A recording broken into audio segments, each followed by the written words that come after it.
Bismillahirrahmanirrahim. Assalamualaikum warahmatullahi wabarakatuh. Perkenalkan, kami dari kelompok 3 kelas B, Geografi Desa dan Kota. Kami di sini akan membahas mengenai materi struktur intern perkotaan. Kami di sini beranggotakan 3 orang. Yang pertama ada Yoga Zatmika, yang kedua saya sendiri Reni Anggreni, yang ketiga ada Maya Cindy Listiara. Saja ke materi yang pertama. Materi yang pertama akan dipaparkan oleh saya sendiri. Struktur internal perkotaan. Struktur merupakan cara sesuatu disusun atau dibangun, susunan atau bangunan. Kemudian internal.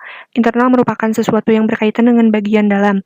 Kemudian ada kota, merupakan pusat permukiman kegiatan penduduk yang memiliki batas wilayah administrasi yang diatur dalam peraturan perundang-undangan, dan pemukiman yang telah memperlihatkan ciri serta watak perkotaan. Struktur internal perkotaan. Jadi struktur internal perkotaan sendiri merupakan suatu gambaran mengenai sistem pusat pelayanan kegiatan internal kota dan jaringan infrastruktur kota sampai akhir masa perencanaan, yang berkembang untuk mengintegrasikan wilayah kota dan melayani fungsi kegiatan yang ada atau direncanakan dalam wilayah kota pada skala kota, yang merupakan suatu kesatuan dari sistem regional, provinsi, nasional, bahkan internasional. Jadi, struktur internal perkotaan sendiri merupakan suatu gambaran mengenai tatanan sistem pusat pelayanan kegiatan dari suatu kota, dan gambaran mengenai jaringan infrastruktur yang berkaitan dengan sistem pelayanan kegiatan dari kota tersebut. Ada teori yang berkaitan dengan struktur internal kota. Yang pertama ada teori menurut struktur ruang. Teori ini mengatakan bahwa kawasan urban tampak heterogen, baik secara struktural maupun demografis. Nah, dalam teori ini dijelaskan bahwa suatu kota itu, suatu pola dari atau struktur dari ruang kota itu dipengaruhi oleh adanya penggunaan lahan yang berbeda. Nah, dari adanya penggunaan lahan yang berbeda tersebut akan menghasilkan suatu struktur atau pola dari ruang yang berbeda pula. Dalam struktur ruang itu, yang pertama ada teori konsentris. Ini diperkenalkan oleh Burgess pada hasil penelitiannya di kota Chicago pada tahun 1923. Menurutnya, Chicago itu telah berkembang sedemikian rupa dan menunjukkan pola penggunaan lahan yang konsentris, yang mencerminkan penggunaan lahan yang berbeda-beda. Bahwa kota Chicago itu dulunya hanya memiliki satu pusat kota, kemudian karena adanya pertambahan penduduk dan waktu, sehingga pusat kota tersebut memiliki perluasan atau pelebaran karena dari adanya kepadatan penduduk tersebut, sehingga otomatis kan penduduk memerlukan wilayah untuk tempat tinggalnya. Jadi yang semula memusat di kota tersebut, karena adanya pertumbuhan penduduk, sehingga membuat kota tersebut menjadi lebar gitu. Jadi, nah bisa dilihat di gambar ya. Awalnya kota itu pada zona 1, kemudian karena adanya pertambahan penduduk menyebabkan kota tersebut mengalami perluasan sehingga muncul zona 2, 3, 4, dan 5. Yang kedua ada teori sektoral. Teori ini diperkenalkan oleh Homer Hewitt pada tahun 1930-an. Nah, menurutnya bahwa proses pertumbuhan kota lebih berdasarkan sektor-sektor daripada sistem gelang atau sistem melingkar yang dikemukakan oleh Burgess tadi. Hewitt ini mengatakan bahwa kota itu tidak memiliki tidak berpusat gitu. Jadi berpusat, cuman tidak membentuk gelang-gelang maksudnya. Nah, jadi kota itu mempunyai pusat, namun perkembangannya itu membentuk seperti kue tar yang diiris. Gambar di slide ya. Nah, seperti ini. Jadi, jika tadi Burgess itu mengatakan bahwa pusat kemudian berkembang membentuk lingkaran, membentuk zona-zona, tapi bentuknya lingkaran. Kalau menurut teori sektoral ini, awalnya berpusat, namun ada perkembangannya membentuk irisan kue tar. Nah, jadi pada teori ini sangat berseberangan dengan teori Burgess, karena teori Burgess sendiri memiliki paham bahwa kota itu terkonsentris gitu, jadi terpusat dan membentuk lingkaran-lingkaran. Sedangkan menurut teori sektoral sendiri, kota itu memiliki pusat, namun pembentukan zona-zona lainnya itu tidak membentuk lingkaran, melainkan membentuk kuatar yang teriris. Nah, untuk materi selanjutnya akan dilanjutkan oleh teman saya, yaitu Maya Cindy Listia Rahim. Assalamualaikum warahmatullahi wabarakatuh. Perkenalkan, nama saya Maya Cindy Listia Rahim. Di sini saya akan menjelaskan atau melanjutkan penjelasan dari Reni mengenai teori yang mengemukakan tentang struktur internal kota. Lanjut saja, teori lipat ganda atau multiple nucleus theory. Teori ini dikemukakan oleh Harris dan Ullman pada tahun 1945. Keduanya berpendapat bahwa meskipun pola konsentris dan sektoral terdapat dalam wilayah kota, kenyataannya lebih kompleks dari apa yang dikemukakan dalam teori Burgess dan Huot. Jadi di sini menurut Harris dan Ullman yang mengemukakan teori ini berpendapat bahwa walaupun ada pola konsentris dan sektoral pada suatu wilayah kota, kenyataannya lebih kompleks dari apa yang mereka jelaskan atau merekanya itu yaitu Burgess dan Huot. Lanjut, pertumbuhan kota yang berawal dari suatu pusat menjadikan bentuk yang kompleks yang disebabkan oleh munculnya nukleus-nukleus baru yang berfungsi sebagai kutub pertumbuhan.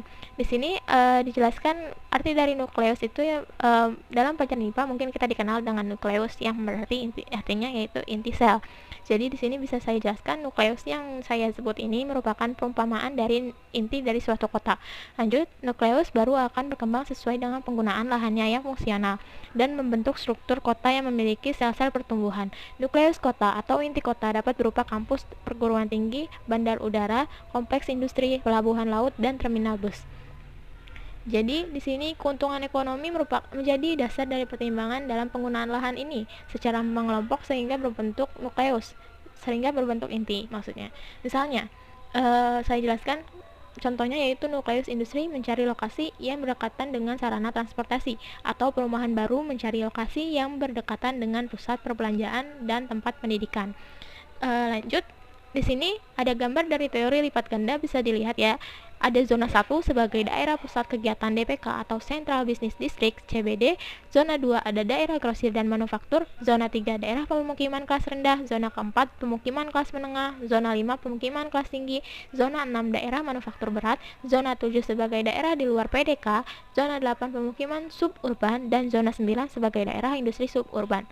Next, ada teori Gutenberg tahun 1977.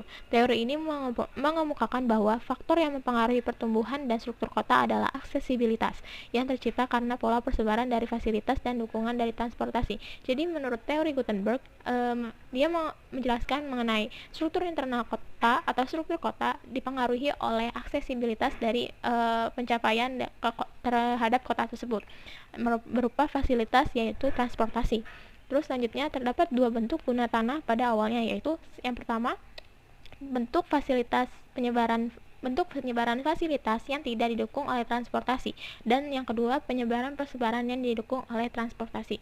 Jadi penempatan fasilitas pada lokasi tertentu akan menjadikan lokasinya cenderung berada pada pusat pemukiman penduduk, tetapi tingkat pengumpulan dan penyebaran fasilitas dibatasi oleh karakteristik ruang, yaitu sumber daya alam, dan karakteristik radius pelayanan fasilitas itu sendiri, serta mobilitas manusia yang berbeda tergantung pada umur, jenis kelamin, dan tingkat pendapatannya. Maka peranan transportasi menjadi sangat penting. Jadi di sini transportasi merupakan peranan yang sangat penting dalam bentuk penyebaran struktur kota. Terus lanjut, di sini dijelaskan terdapat 3 struktur kota atau struktur ruang kota yang dikemukakan oleh teori ini, yaitu arteri primer, arteri sekunder, dan jalan lokal. Di sini bisa dilihat gambar dari teori Gutenberg. Ada pusat kota dan dikelilingi oleh subpusat kota, dan lebih dirangkup ada pusat lingkungan, ada arteri primer sebagai jalan utama, arteri sekunder, terus dan ada jalan lokal. Next, selanjutnya yaitu teori tempat sentral Walter Christeller tahun 1933. Teori ini dikenal sebagai proses perkembangan kota menurut perkembangan pusat pemasaran atau pusat pelayanan dengan adanya hierarki perkotaan, yaitu 1. Ajang jasa atau ajang niaga akan berkembang secara wajar di seluruh wilayah dengan jarak 2 jam berjalan kaki. Yang kedua yaitu kawasan-kawasan berbentuk lingkaran yang saling berbatasan akan mempunyai bagian-bagian yang bertumpang tindih atau bagian-bagian yang senjang atau kosong. Terus yang ketiga yaitu dalam wilayah kota akan berkembang ajang niaga dalam pola heksagon.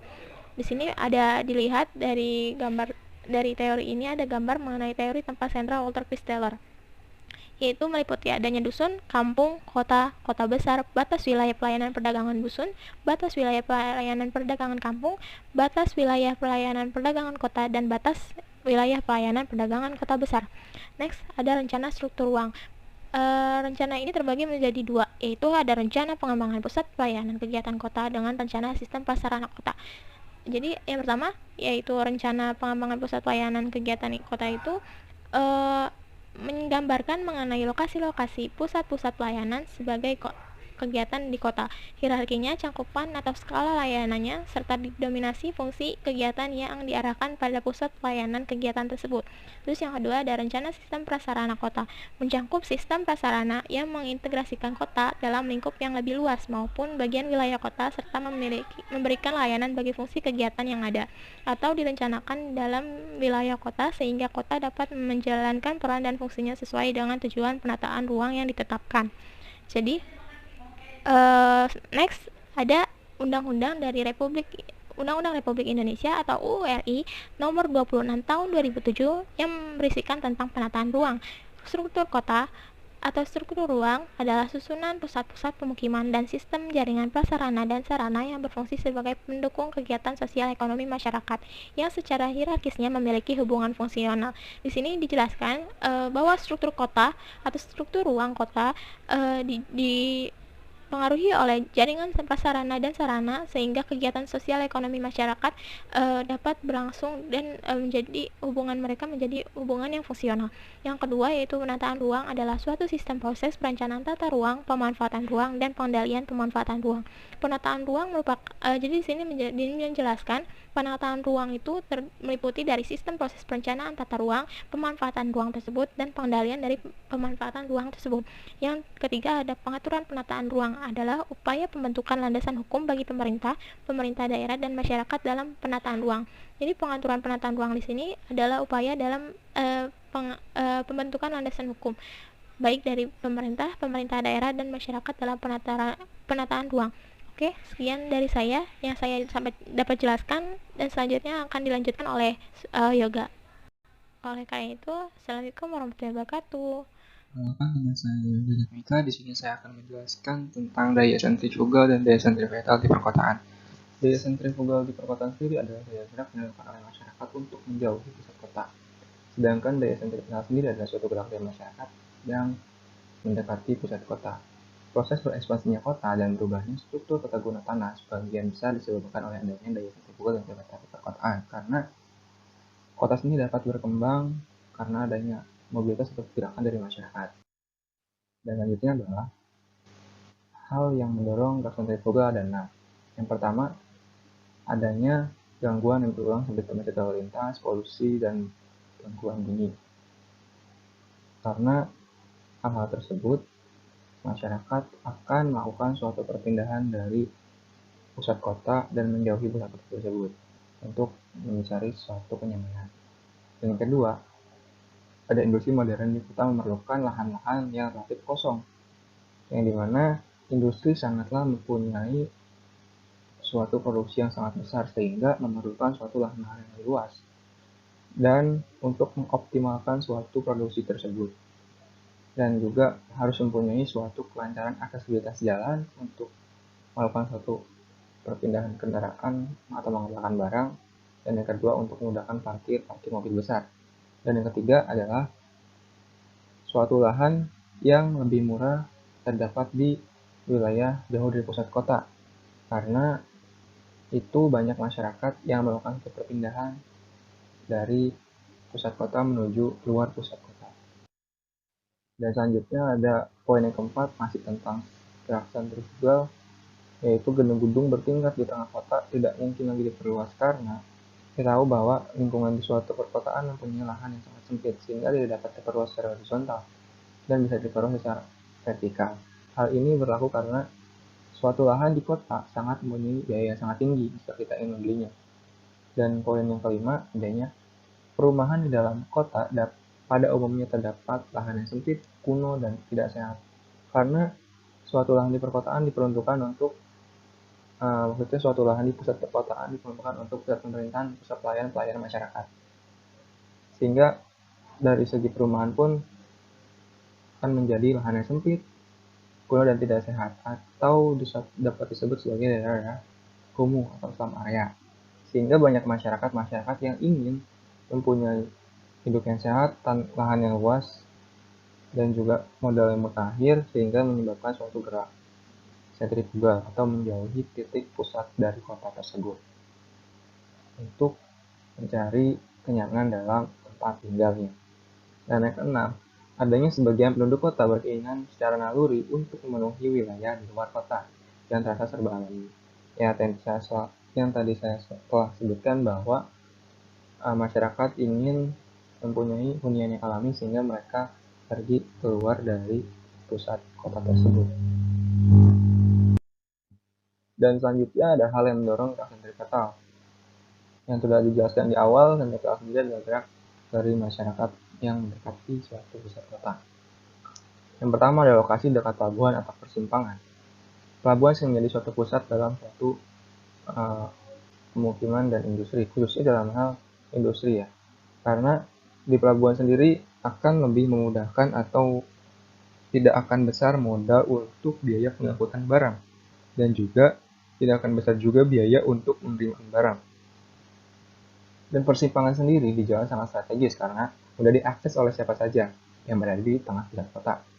Dan yang kedua, bagi berbagai perusahaan bisnis, lokasi yang jauh dari stasiun kereta api atau terminal bisa sangat disukai. Kenapa? Karena jika kita melihat dari nilai peruntukan perusahaan dan bisnis lebih mengutamakan kepada sektor-sektor produksi atau produktif untuk pekerjaan ekonomi bagi masyarakat yang bekerja. Sedangkan lokasi kereta, stasiun, serta stasiun kereta api atau terminal bus sebagai pusat bepergian dari masyarakat untuk suatu mobilitas. Dan nomor 3 ada kecenderungan bahwa tempat-tempat praktek ahli hukum, tukang giri, penjahit, pedagang, pengecer sangat berdekatan karena suatu ruang lingkup perkotaan banyak sekali masyarakatnya dan daya konsumsi menjadi tinggi, sehingga banyak sekali praktek ahli hukum, tukang giri, penjahit yang berada di sekeliling masyarakat suatu perkotaan tersebut. Dan selanjutnya di poin keempat, di kota-kota sendiri telah terjadi pusat-pusat khusus untuk macam-macam pertokoan seperti toko tekstil, emas, toko buku, dan yang lainnya. Kita tahu karena kota tersebut sebagai suatu pusat dari segala macam kegiatan ekonomi ataupun hal-hal yang lainnya. Sehingga tidak heran bahwa di kota terdapat pertokoan yang banyak karena banyak sekali masyarakat yang melakukan suatu mobilitas ke sana, lalu agar lebih mudah aksesibilitas maka pertokoan-pertokoan tersebut banyak.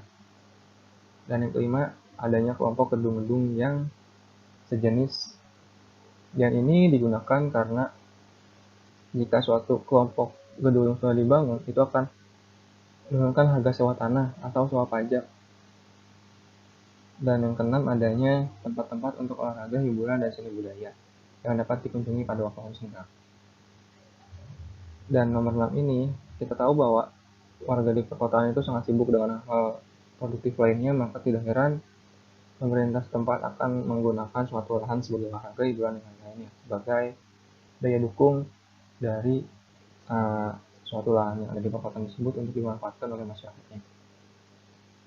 Dan juga ada nomor 7, pada manusia ada keinginan untuk berumah atau bekerja dekat dengan suatu tempat kerja dan juga dekat dengan satu rumah. Tidak heran maka gaya sentripetal ini digunakan seseorang untuk melakukan suatu pergerakan yang sangat dekat dengan tempat bekerjanya dan juga dekat dengan rumahnya, seperti itu. Dan selanjutnya adalah permasalahan dalam struktur dalam perkotaan. Kita tahu bahwa kota tersebut mempunyai suatu masalah. Yang pertama adalah tidak adanya ketegasan hukum bagi seseorang yang melanggar tata ruang. Seperti dalam gambar ini, yang bisa kawan-kawan adalah Perda Nomor 9 Tahun 2001 Pasal 6 Ayat 1 yang dikeluarkan oleh pemerintah Kota Bekasi. Yang dalam perda ini tidak ada ketegasan sanksi dari orang-orang yang melanggar hal tersebut. Yang kedua, adanya perencanaan tata ruang selalu disatukan dengan rencana pengembangan yang akan menyebabkan simpang siuran, karena seharusnya perencanaan tata ruang menjadi acuan pembangunan. Kita tahu bahwa perencanaan tata ruang sangat diperlukan untuk suatu kota dalam membangun wilayahnya agar baik dan benar, walaupun tidak sempurna. Tetapi di Indonesia sendiri, perencanaan tata ruang selalu disatukan dengan hal-hal yang tidak jelas, sehingga menyebabkan rencana tersebut menjadi sebuah angan-angan dan realitanya tidak sesuai dengan yang telah direncanakan sebelumnya. Yang ketiga, adanya rencana pembangunan didominasi oleh keputusan politik. Tidak heran dengan hal ini karena jika dilihat suatu pemerintahan akan melakukan suatu pembangunan yang sudah menguntungkan baginya dan bagi kelompoknya. Tidak heran bahwa kestabilan dalam politik Indonesia sangat kurang, begitupun dalam pengambilan keputusan, terutama keputusan perencanaan tata ruang yang seharusnya dijadikan karakteristik wilayah sebagai acuan, bukan sebagai acuan dalam berpolitik, seperti itu. Dan banyaknya sebuah kebijakan pemerintah hanya untuk kepentingan kelompoknya dan juga kepentingan politik yang menyebabkan pembangunan Indonesia tidak berjalan lancar dan merata. Gitu.